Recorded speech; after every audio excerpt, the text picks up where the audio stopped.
네, 귀한 찬양 감사합니다. 오늘은 이제 맥주 감사 주일입니다. 그래서 오랜만에 우리 옆에 분과 함께 한번 인사하도록 하겠습니다. 감사하며 삽시다. 감사하며 삽시다. 네, 감사하며 살기 바랍니다. 우리 1년 동안 감사절이 몇 번 있죠?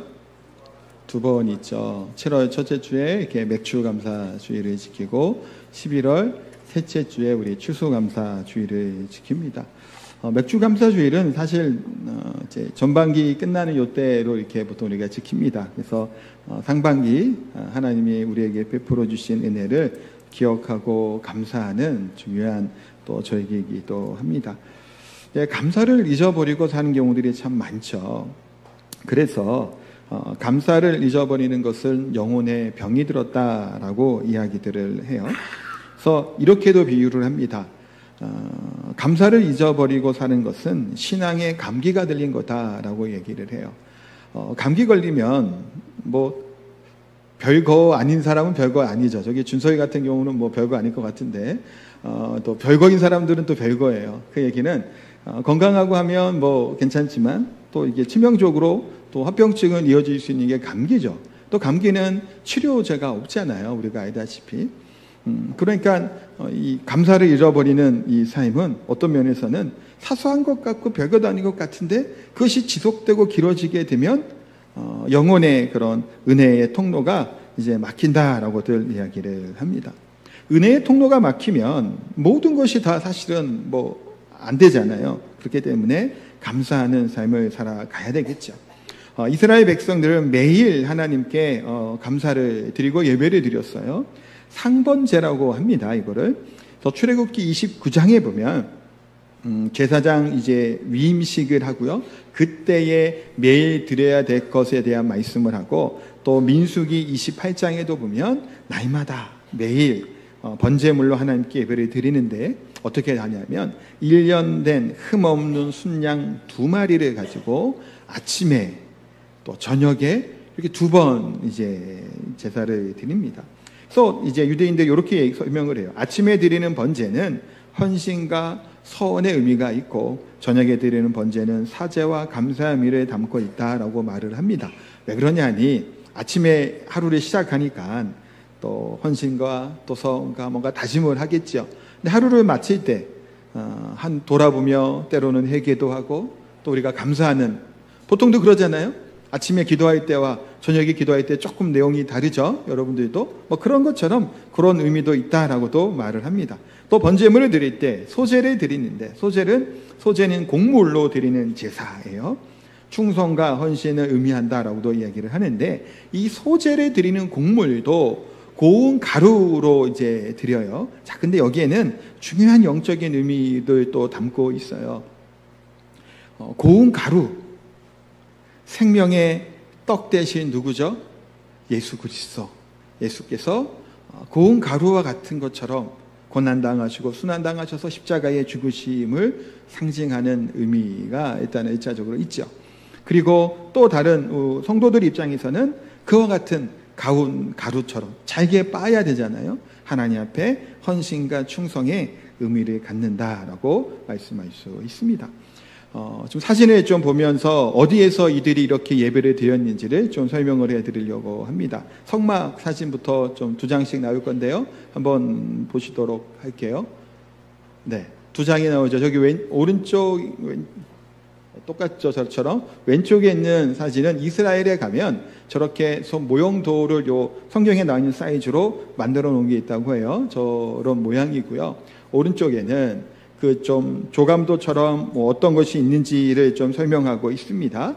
번제단이 앞에 있고 그 뒤에 물두멍 성소로 들어가고 그다음에 너무 빨리 넘기셨어요. 네. 지성소로 이렇게 이어지게 되죠. 하여튼 요런 이제 구조와 모양으로 이스라엘 백성들이 그 광야에서 하나님께 예배를 드렸고 들어가면 뭐가 먼저 나온다 그랬죠? 번제단과 물두멍이 나옵니다. 번제단은 여기 있는 것처럼 오기빗 해갖고 가로 세로 정사각형 모양으로 하나님께 드리는 제단이에요. 여기서 동물들을 잡아서 이제 태우고 하는 일들을 여기서 하게 됩니다.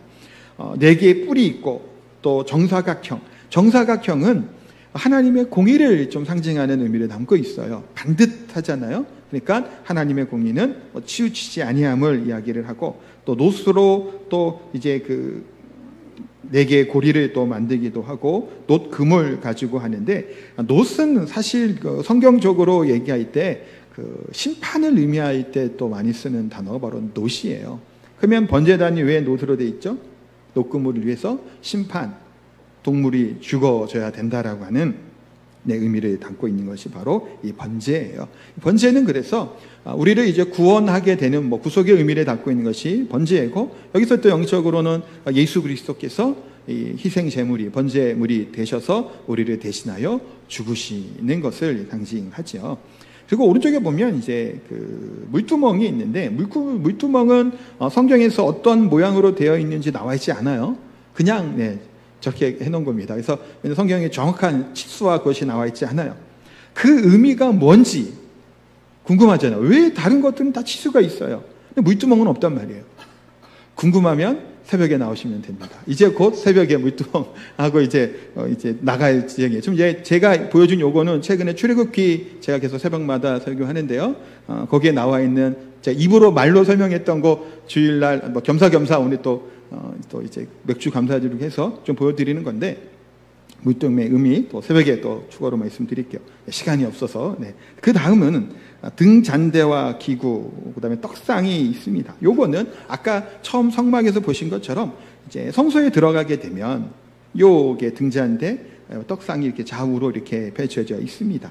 여기 보면 이제 쳐서 만들어서 이 모양을 하는데, 저기 이제 그 등잔대 같은 경우 저런 모양이 대부분이에요. 근데 보통 이제 성경학자들이 얘기하기는 저 등잔대가 나무 같은가요? 좀 아닌 것 같죠. 그래서 보통 나무 모양이었을 걸로 봅니다. 저 모양은 조금 그 나무 같지는 않아서, 또 예전에 제가 봤던 모양은 이렇게 해서 가운데에서 7개가 이렇게 나오면 나무처럼 이렇게 되거든요. 왜냐하면 이런 등잔대와 그런 것도 하나님께서 모세를 어디서 만나셨죠? 떨기나무에서 만나잖아요. 떨기나무의 형상들로 아마 했을 것이다 라고도 보기도 하는데, 하여튼 이렇게 대략 모양으로 있고, 오른쪽에는 떡상이 나옵니다. 떡상에는 떡이 몇 개가 있을까요? 6개에서 12개가 있어요. 12지파 아시겠죠? 하여튼 그런 것들을 의미하고 있고, 예수님이 생명의 떡이 되셨다, 생명의 양식이 되셨다라고 말씀하는 어떤 그런 의미들을 가지고 있는 이 떡상이 있습니다. 이 등잔대와 떡상을 지나서 이제 지성소 앞에 딱 가면, 그 지성소 문 앞을 막듯이 바로 앞에 있는 게 뭐냐면, 그 다음 넘겨주세요. 분향단이에요. 저기 왼쪽에 보이죠? 이제 크지 않은 조그마한 분향단인데, 여기서 이제 향을 사르는 것이 나옵니다. 이 향도 아무 향이냐 사르면 되지 않아요. 이번 주 새벽에 이것도 제가 좀 다룰 이제 내용이기도 하는데, 이 분향단을 하나님이 지극히 거룩하게 여기는 이제 기구로 하나님이 세워 만들어 주십니다. 성도의 기도를 얘기하기도 보통 하는데, 그 안에 들어가면 뭐가 있을까요? 그 다음에는 여기 속죄소, 증거궤가 있습니다. 언약궤라고도 하는 제 오른쪽에 보이죠? 굉장히 중요한, 어쩌면 가장 중요한 그 부분이 나오는데, 여기서 지성소예요. 1년에 한 번 대제사장이 들어가서 대속죄일에 이제 희생자세를 하는데, 그 밑에 증거궤가 이렇게 보시면 있는데, 그 안에 뭐가 들어있냐? 10계명이 들어있는 거예요, 대표적으로. 그리고 속죄소로 이것을 덮은 거고, 두 그룹은 천사와 같은 영적인 존재인데 날개를 이렇게 마주보는 형상으로 저렇게 되어 있습니다. 자, 그런데 여기서 그 속죄소 위에 그 그룹 사이에다가 피를 뿌리는 거예요. 그 대속의 의미를 갖고 있죠. 속죄의 의미를 가지고 있는 건데, 예수님께서 부활하실 때 요한복음에 보면요, 시간 없으니까 제가 새벽에 또 나눴던 건데, 새벽에 나오세요. 그러면 하여튼 궁금하시면 나오시면 돼요. 거기에 보면 예수님이 부활하셨을 때 천사 둘이 나와요. 하나는 머리맡에, 하나는 다리 밑에 서 있는 것을 보았다라고 얘기하고 있어요. 자, 속죄소의 이 모양이 어떻게 돼요? 두 그룹이 이렇게 있고 가운데 피를 뿌리게 되는 모양이에요. 위아래의 모양을 가지고 있죠. 그러니까 그런 예수님의 이 죽으신 요 모양, 대속의 의미들이 다 이 속죄소의 모양에 따라도 다 들어갈 의미들이 있다라는 것들 우리가 좀 기억하셨으면 좋겠습니다. 그래서 여기서 제사함과 속죄의 의미들로 예수님의 근데 사실 속죄소만이 아니라 이 모든 성전의 기구와 것들이 다 예수님을 예표하고 의미하는 의미들로 다 이제 가득 차 있다라는 것 좀 보시면 좋을 것 같고, 마지막 사진인데요. 제사장 옷이에요. 저기 왼쪽에 있는 하얀 옷 입은 세마포 옷만 입고 허리에 띠와 이제 뭐 쓰고만 있죠. 보통은 제사장 옷이고요. 오른쪽에 좀 화려한 옷 있잖아요. 이게 대제사장이 입는 의복이 됩니다.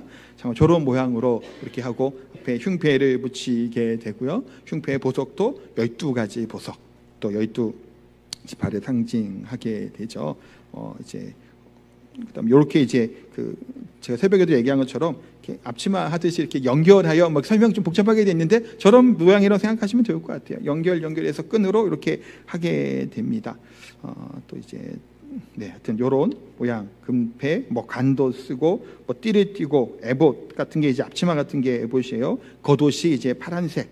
뭐 이런 거 있죠. 금방울도 또 매달려서 딸랑딸랑 소리가 나면 잘 하고 있는 거고, 소리가 나지 않으면 죽은 거예요. 그 안에 들어가서 그때는 묶어놓아서 이렇게 당겼다고도 해요. 죽으면 이제 하니까 하여튼 이런 뭐 제사장들이 의복을 입고 이렇게 지성소 이렇게 들어가서 하나님께 매일같이 이렇게 예배를 드렸다라는 거예요. 그러니까 매일매일 같이. 사실 이 구약에서 십계명을 주실 때도 그렇고 여러 가지 율법을 주실 때도 항상 뭘 얘기하시나요? 내가 너희와 함께 하기 위해서, 내가 너희의 하나님이 되기 위하여 내가 이것을 드리겠다고 말씀하고 의미를 설명해 주시거든요. 그러니까 우리 이스라엘 백성들, 하나님의 백성은 뭘까요? 매일매일 뭐 하는 삶을 살아가야 되는 거예요? 감사하는 삶을 살아가야 된다라는 거예요. 그래서 교회에서 매년 이렇게 2번의 감사 절기를 지키고, 구약에는 사실 이렇게 매일같이 이렇게 상번제라고 하는 번제를 드리며 하나님께 감사하고 또 헌신도 다짐하게 되는 그 일들을 행했다라는 겁니다. 그럼 우리 성도님들 6개월을 이제 보냈잖아요.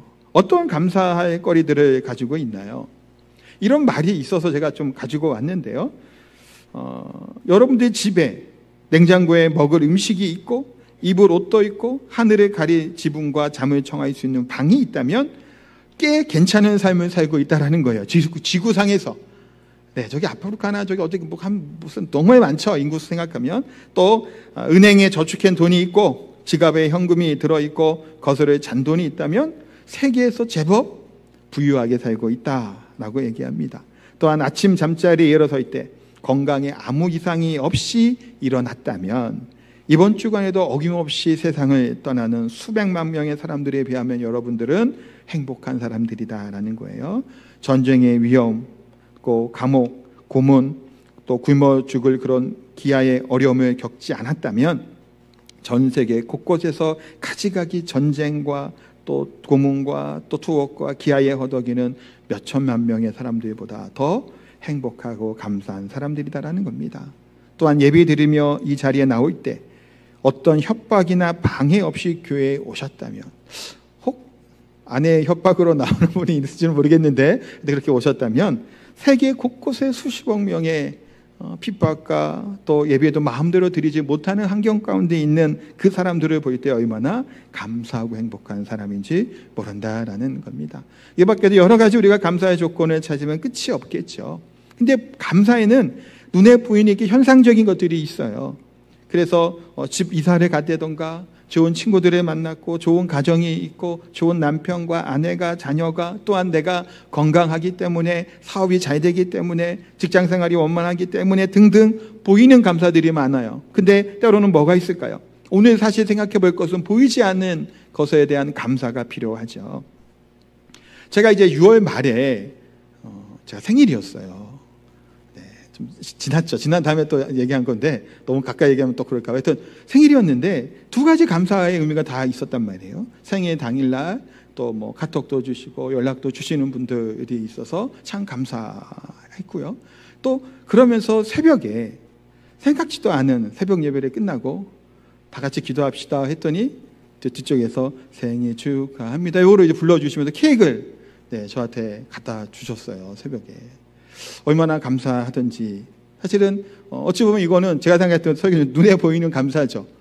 연락이 오고 또 케이크 있고 하는 눈에 보이는 감사였는데, 눈에 보이지 않는 감사가 제가 케이크를 받고 이렇게 여기서 기도하면서 등장한 게 뭐였냐면, 내가 우리 평안교회에 이게 소속되어 있으며 또 여기서 이 목사로 있다라고 하는 것, 또 이렇게 세워주시고 또 여러분들이 저를 또 생각해 주시고 기도해 주시는 것이 얼마나 감사한가라는 생각을 들었단 말이에요. 참 이게 속하여 있고 함께 한다라는 것이 얼마나 기쁘고 감사한 일인가라는 생각을 그날 새벽에 또 들었어요. 이건 눈에 보이는 건 아니죠.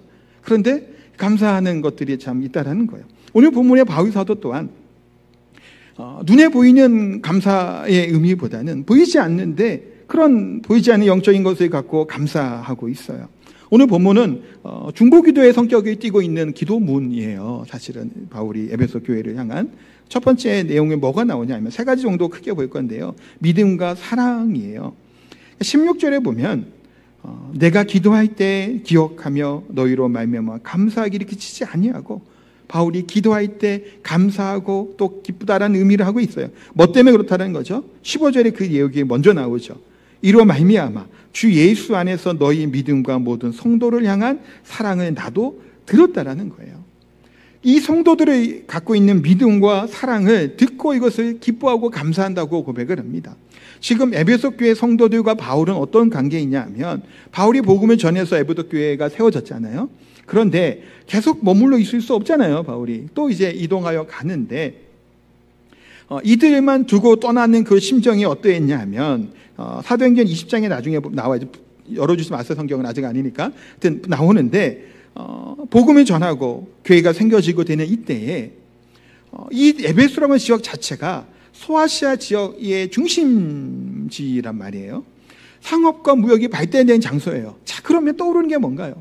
잘 살고 부유하고 중심지예요. 그럼 뭐도 함께 있을까요? 여러 가지 온갖 우상과 미신과 탐욕과 부패와 음란한 것이 가득한 것이 바로 이 지역이란 말이에요. 이들은 아데미 신전이 있었던 곳이어서 그게 하늘에서 운석 같은 게 이게 비슷한 모양이 생겼나 봐요. 그거 보고 하늘에서 이게 내려왔다고 여기면서 이들이 믿었던 이런 신앙적인 것도 갖고 있었던 것이 에베소 사람들이에요. 근데 그런 곳에서 이들을 내버려 두고 그냥 떠나는 바울의 심정이 어떠했냐라는 거예요. 한 3년 정도 기간 정도 머물면서 하나님의 말씀을 가르쳤거든요.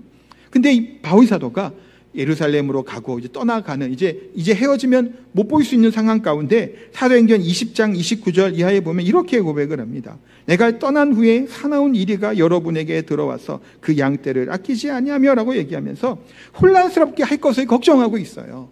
온갖 수많은 우상과 온갖 수많은 박해와 핍박이 있었던 지역이기 때문이에요. 그래서 함께 울죠. 36, 38절이야. 사도행전 20장에 보면 이 말을 한 후 무릎을 꿇고 그 모든 사람들과 함께 기도하니 다 크게 울며 바울의 목을 안고 입을 맞추고 다시 그 얼굴을 보지 못하리라는 말로 말미암아 더욱 근심하고 배까지 그를 전송하니라. 이제 못 만날 거라고 하면서 에베소 장로들과 함께 울고 떠나간 거예요. 떠나갔다가 지금 무슨 소식을 그러니까 스토리가 그거예요. 떠나갔다가 이렇게 그 다음에 쓴 편지가 요거예요. 로마 감옥에 갇혔잖아요. 그때 좀 걱정되고 염려됐단 말이에요. 이 에베소 성도들 괜찮을까? 염려했겠죠. 그리고 같이 울고 그들과 함께 입 맞추고 언제 다시 볼까? 살아서 볼 수 있을까? 천국에서 만나자. 그런 얘기 했겠죠. 그리고 갔더니 소식을 들은 거예요. 그들의 사랑과 믿음이 지금까지 이렇게 잘 하고 있다는 얘기를 듣기. 그게 15, 16절이에요. 내가 하나님께 그래서 감사하다라는 거예요. 우상과 부패가 가득한 그 땅 가운데 믿음을 지키고 사랑을 행했던 것에 대해서 감사하다라는 거예요. 우리는 뭘 갖고 감사하나요? 눈에 보이지 않죠. 우리들의 믿음이, 우리들의 사랑이. 근데 교회가 하나님에 향한 믿음과 하나님에 향한 사랑과 성도를 향한 그런 사랑이 가득한 것이 교회가 되겠죠. 믿음이 있고 사랑이 없을 수 있나요? 없어요. 그렇게 될 수 없죠. 그렇죠? 사랑은 있는데, 그리스도의 사랑이 있는데 그리스도가 믿음은 없을 수 있고 말이 안 되고요. 그것도 믿음이 있으면 뭐가 생기게 마련이요? 사랑이 생기게 마련인 거예요. 믿음이 있으면 사랑이 있어요. 교회라고 하는 것은 뭔가요? 본질상 우리가 하나님의 사랑을 증언하고 사랑하며 살지 못하는 연약한 자들이죠. 또 그런 연약한 우리들을 위해서 예수님께서 긍휼히 여기시고 죄악 가운데 있는 우리들을 위해서 이 땅에 오신 거잖아요. 긍휼히 여기시고 불쌍히 여기시며 이 땅에 오셨죠. 에베소 교회 성도들은 점치며 살고 영원한 죽음의 길에 갔던 이들이 점치는 책들에 다 불태워버리고 그 예전의 삶을 청산하고 이제는 믿음으로 살기로 다짐하였던 이 에베소 성도들의 믿음, 사랑, 그것에 대해서 감사합니다. 우리는 누구를 사랑하고 있고 어떤 믿음을 가지고 살아가고 있습니까? 사랑하며 살아가는 것이 교회의 공동체이죠. 근데 교회 안에서도 힘 있는 사람들, 돈이 많은 사람들, 사회적 높은 지위가 있는 사람들, 나와 같은 무슨 친한 혈연, 지연, 뭐가 있는 사람들 사랑하는 것 어렵지 않죠. 그거는 어렵지 않은 일이에요. 그것은. 근데 로이 존스 목사님은 에베소 강의 때 이런 설명을 하세요. 나는 이 나라에서 그리스도인이 아닌 가장 위대한 사람과 함께하는 것보다, 대통령 사람이 있을 때 그 위대한 사람 얘기하는, 근데 그리스도 아닌 사람과 함께보다 이 세상에서 가장 비참하게 살지만 그가 성도라면 나는 그 사람과 친구가 되고 싶다라고 얘기를 합니다. 어떠한 것을 가지고 있는 사람이 중요한 것이 아니라 하나님의 성도라면 그를 함께 사랑하고 그와 함께 교제하고 싶다라는 거예요. 누구를 우리들은 사랑하고 있나요? 어떤 사람을 사랑의 대상으로 여기시나요?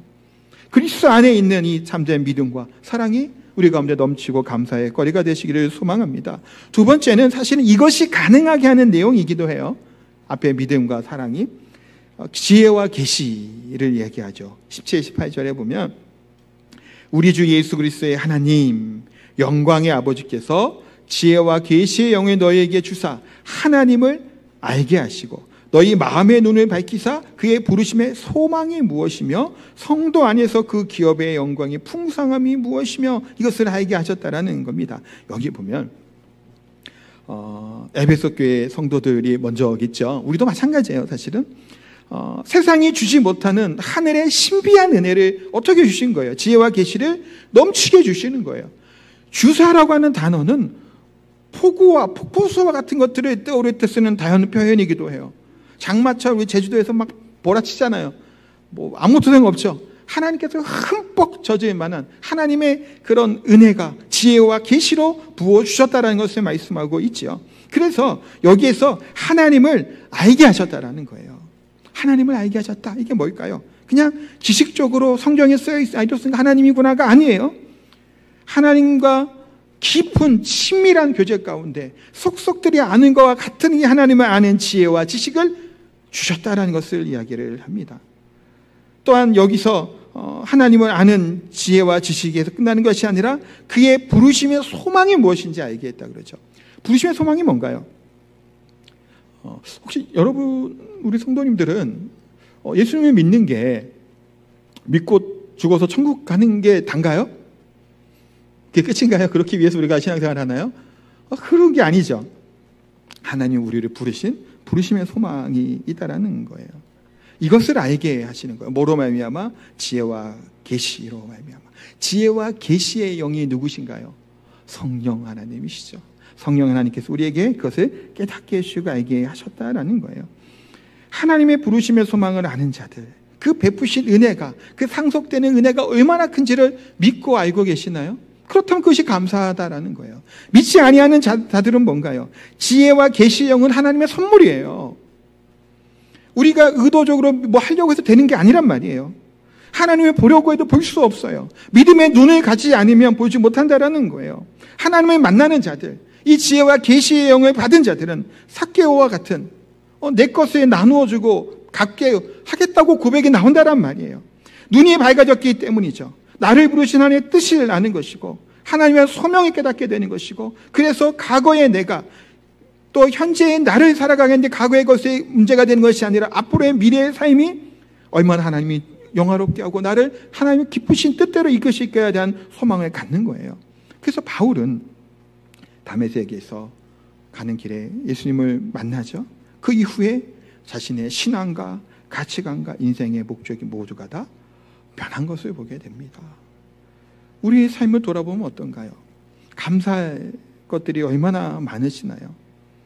지금 같은 사실은 상황들, 환경들 가운데 감사할 것이 별로 없을 수 있어요.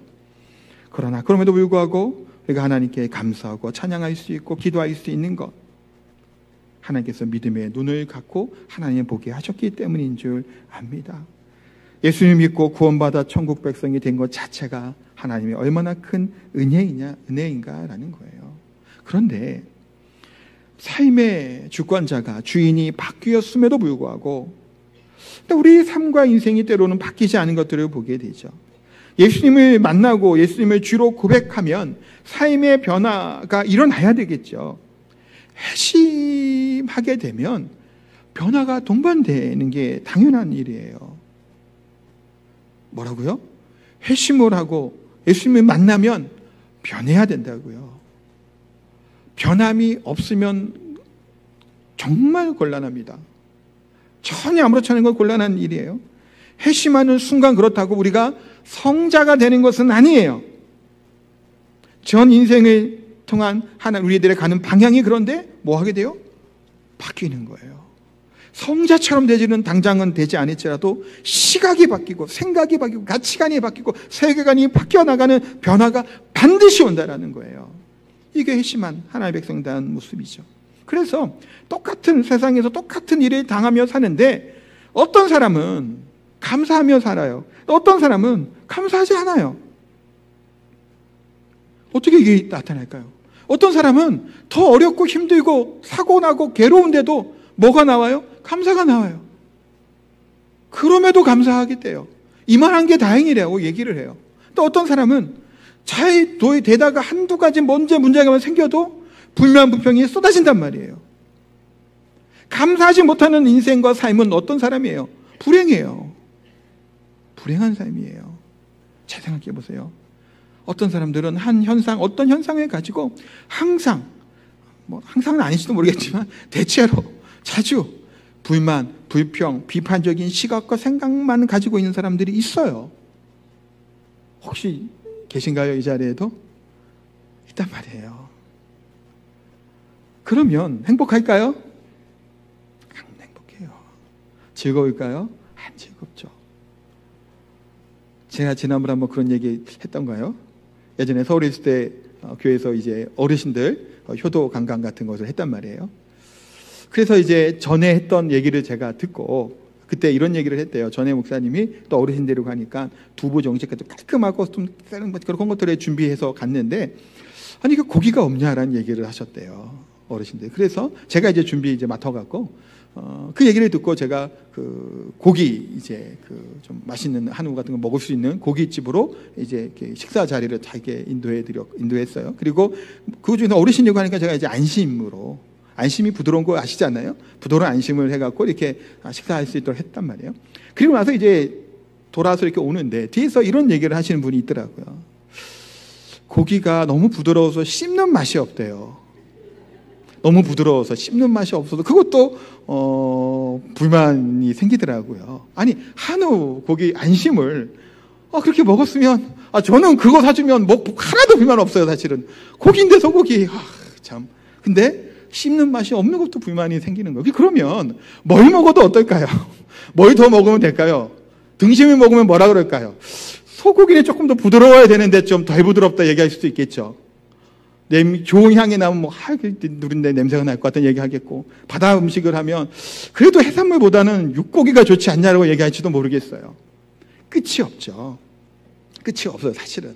우리의 삶을 좀 돌아보셨으면 좋겠어요. 저를 비롯한 우리 모두가 보통 어떤 생각과 어떤 말들이 우리 앞에 나오고 있는지, 같은 걸 경험해도 이 수많은 무리 안에서도 똑같은 걸 보고 듣는단 말이에요. 근데 반응이 달라요. 반응이 너무 달라요. 너무너무 달라. 그러면 항상 그렇게 감사하지 못하는 인생을 살아가면 은혜의 통로가 막히는 것과 다를 바 없죠. 그러면 감사가 안 나오는데 어떻게 은혜가 되고 하나님께 감사함이 생기지 않을 수밖에 없잖아요. 그렇기 때문에 우리의 지혜와 계시를 주신 하나님, 우리가 하나님을 알게 하시고 또 감사할 수 있도록 하게 하시고 깨닫게 하신 하나님께 감사할 수밖에 없어요. 마지막에 시간은 별로 없지만 뭐냐면 23절에 보면 교회는 그의 몸이니 만물 안에서 만물을 충만케 하시는 이의 충만이라 얘기해요. 말이 좀 표현이 어려운데 교회는 충만케 하시는 이의 충만이래요. 충만케 하시는 이가 누구죠? 예수 그리스도예요. 그리스도로 말미암아 충만하게 된다라는 거예요. 근데 당시에 사도 바울이 있었던 교회들은 다 어때요? 교회가 큰가요? 좀 작죠? 교회가 많나요? 지금처럼 많지도 않아요. 경제적으로 교회가 재정이 넉넉할까요? 그렇지도 못해요. 그럼에도 불구하고 뭘 바라보는 거예요?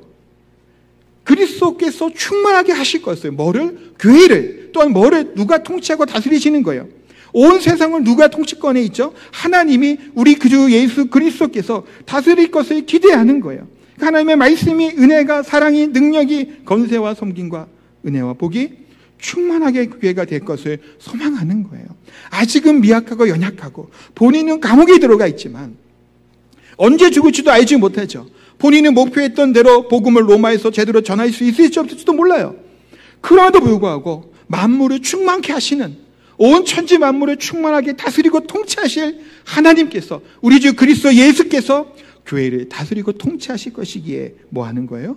감사하는 거예요. 그래서 아직 눈에 보이지 않는, 지난주 얘기했던 거 기억하시죠? 요단강 물이 흘러 넘치고 있어요. 아직 이것이 현실이에요. 근데 믿음은 뭐예요? 발을 내딛는 거예요. 내디딜 때 어떤 일이 돼요? 멈췄잖아요. 아직은 현실은 아닌 것처럼 보여요. 바뀌지 않은 것처럼 보일 수 있죠. 암울할 수 있어요. 바울은 또한 감옥에 있죠. 죽을래 해도 보이지 않았어요. 에베소 지역 자체도 그렇게 신앙생활은 만만치가 않아요.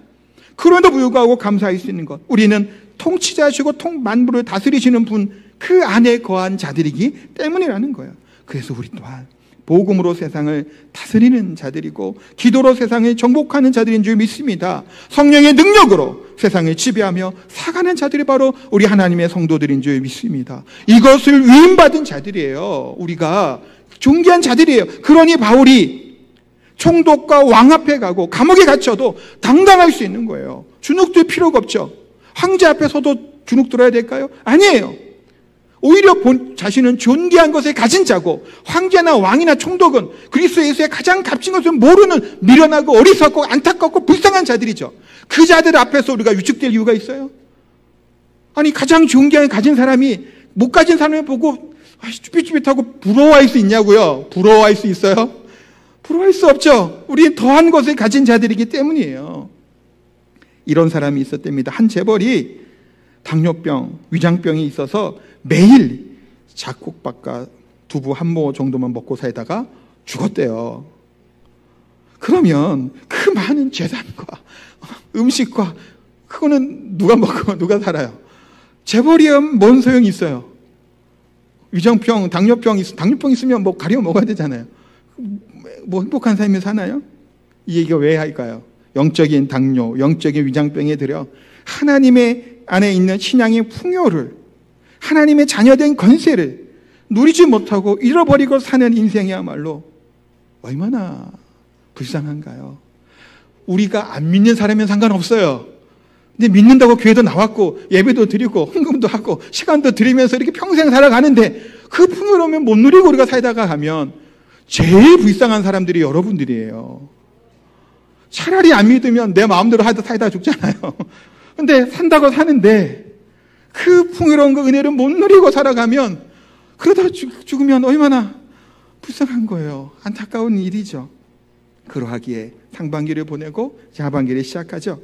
감옥 안에서도 바울은 감사하고 있어요. 보이지는 않지만 영적인 부분이잖아요, 다. 그런데 하나님의 신실하심을 붙잡고 더 큰 은혜를 베풀어 주실 것을 기대하고 감사하며 고백한 것처럼 우리 또한 보이지 않을지라도, 보였던 것이 아닐지라도, 앞으로 당장 가시적으로 뭔가 이루어질 것 같지 않아도 그럼에도 불구하고 감사하시며 영적인 풍요와 부요함을 충만하게 누리며 하나님의 자녀된 권세로 누리며 살아가는 저 우리 성도님 다 되시기를 예수님의 이름으로 축복하고 기도합니다. 아멘. 우리 찬양하겠습니다. 아침 안개 눈앞 가리듯 나의 약한 믿음 의심 쌓일 때 들려오는 주님의 음성 염려하지 말라라는 가사죠. 이 찬양으로 하나님께 영광 올려드립니다.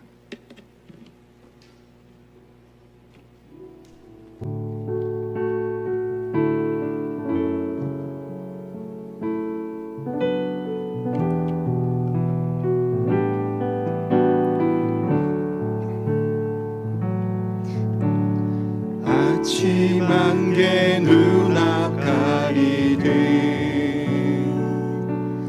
나의 약한 믿음 의심 쌓일 때 부드럽게 다가온 주의 음성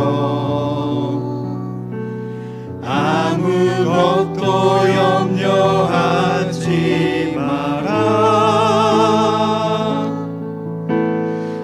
빗줄기에 바위 베이듯 나의 작은 소망 사라져갈 때 고요하게 들리는 주의 음성 내가 너를 사랑하노라 외로움과 방황 속에서 주님 앞에 나아갈 때에 위로하시는 주님 나를 도우사 상한 나의 마음 감싸 주시네 십자가에 모여서 주의 크신 사랑 알게 하셨네 주님께 감사하리라 언제나 주님께 감사해. 같이 한번 우리 기도하겠습니다. 이 시간 기도 들으실 때 눈에 보이는 것 물론 감사해야죠. 그런데 눈에 보이지 않는 것 우리가 하나님을 아는 지혜와 또 계시의 영을 허락해 주신 하나님의 그 긍휼하심이 있습니다. 그로 말미암아 우리가 사랑하며 믿음 가운데 살아갈 수 있고 지금 현실의 삶이 아니라 앞으로의 미래 가운데 소망 가운데 충만하게 하시고 풍요롭게 하신 하나님을 기대하며 우리가 살아가는 줄 압니다. 그러하기에 그 모든 것들을 주신 그 은혜에 감사했으면 좋겠고 또 감사함으로 우리의 믿음을 결단하고 고백하며 앞으로의 후반기의 삶 가운데 하나님의 주신 은혜와 또한 감사함으로 살아가게 하여 주옵소서 결단하며 함께 같이 합심해서 기도하도록 합니다. 기도하겠습니다. 하나님 이 시간 기도합니다. 하나님 한반기 가운데 하나님 함께 해주시고 내부신 하나님의 은혜가 우리 가운데 매일매일 충만한 줄 압니다. 감사를 잊어버리고 살신 하나님 돌아보게 됩니다. 감사하며 살아가게 하여 주시옵소서. 우리에게 믿음을 주시고 우리에게 사랑을 주시고 지혜와 계시의 영을 더하여 주시고 하나님을 알게 하여 주시고 깨닫게 하여 주시고 우리 믿음 가운데 또한 소망으로 살아갈 수 있도록 우리를 붙들어 주신 하나님 앞에 감사를 드립니다. 우리가 약하고 부족하지만 큰 불구하고 강하시고 능하신 하나님만을 바라보며 믿음으로 살게 하여 주옵소서. 매일매일 드려지는 예배를 통해 하나님 앞에 서게 하여 주시고 매일매일 드려지는 하나님께 영광 가운데 살게 하여 주시옵소서. 하나님 긍휼하신 하나님 한실하신 하나님 신실하신 하나님 붙들며 사랑합니다. 감사합니다. 사랑도 고요로 감사하여 주시옵소서. 하나님 장복하신 하나님 높입니다. 저 하나님 크신 감사 주님께만 오직 감사하며 가게 주옵소서. 하나님 내가 시간을 기대합니다. 완전히 높입니다.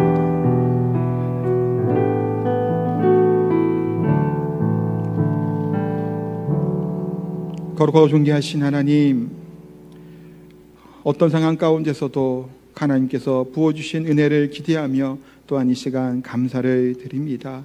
보이지는 않을지라도 행하시고 역사하실 하나님을 믿고 기대하며 또한 기도하오니 하나님 감사와 은혜가 넘치게 하여 주옵소서. 또한 귀한 예물 감사의 마음을 담아 하나님께 올려드립니다. 들어진 손길 위에 하나님 복의 복을 은혜의 은혜를 더하여 주시고 무엇보다도 감사하는 마음으로 하나님께 이 세상 가운데 살게 하여 주옵소서. 또 여러 가지 기도의 제목을 가지고 또 특별히 육신의 질병으로 고통당하며 연약한 가운데 있는 우리 사랑하는 성도들 하나님 치유의 은혜를 빛을 발하여 주소. 깨끗하게 취하여 주옵소서. 강건케 하여 주옵소서. 그래야 더욱더 하나님께 감사하며 영광 가운데 살게 하여 주옵소서. 오직 하나님께만 예배하며 오직 하나님만을 기뻐하며 감사하는 우리 사랑하는 성도들 모두 다 될 수 있도록 은혜 베풀어 주옵소서. 예수님의 이름으로 기도하옵나이다. 아멘. 우리 다 함께